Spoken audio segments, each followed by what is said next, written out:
All right, so Logan's back in the backyard now working on the second fence that we're building. So when he was digging these post holes, these two, he ran into a big issue, and it's just pure rock underneath there. He pulled out some big boulders, but this one specifically, this huge, it's probably like 3 feet wide here, is one rock. So there's no way he was going to get that out of the ground.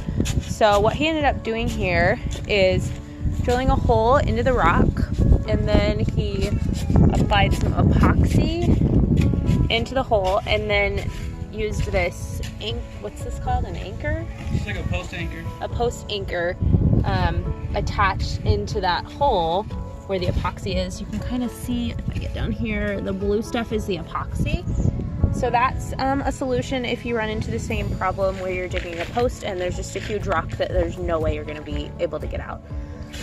So this is just as strong as putting concrete in the hole, which is what we're doing on the other posts. So here is a closer look at this whole process. So you want to start by drilling a large hole in the rock base where you want the fence post to go.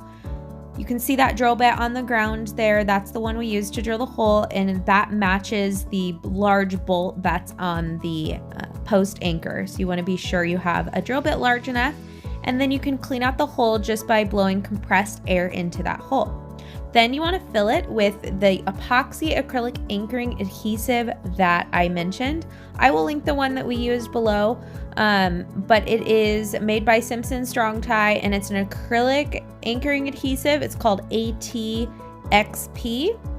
and there are a few different solutions. There's lots of different ones you can choose from, but that's just the one that they had locally in our store. So you want to fill the hole all the way up, and it comes with that nozzle, and then you want to immediately set that post hole anchor into place. This stuff dries very quickly, so you want to be sure you have everything in place so you can act quick. So you can press it into place, and then you want to make sure it's nice and straight, and then you simply wait for the adhesive to dry and cure. Be sure to check the manufacturer's instructions for the time on that, and then when you come back, you can just go ahead and continue the same way that you would if you were doing a normal fence post. You just want to fill it up with cement. We usually mix ours in the hole. You just add the water and the cement, mix with a shovel, and then just make sure it's nice and straight before walking away and letting it set. Now, if you're building a fence, I'm sure you want to know a little bit more about that whole process. We have a separate video that walks you through everything. I'll be sure to put it in the description below. So if you guys liked this video, I would love it if you would subscribe to our channel and then let us know in the comments below.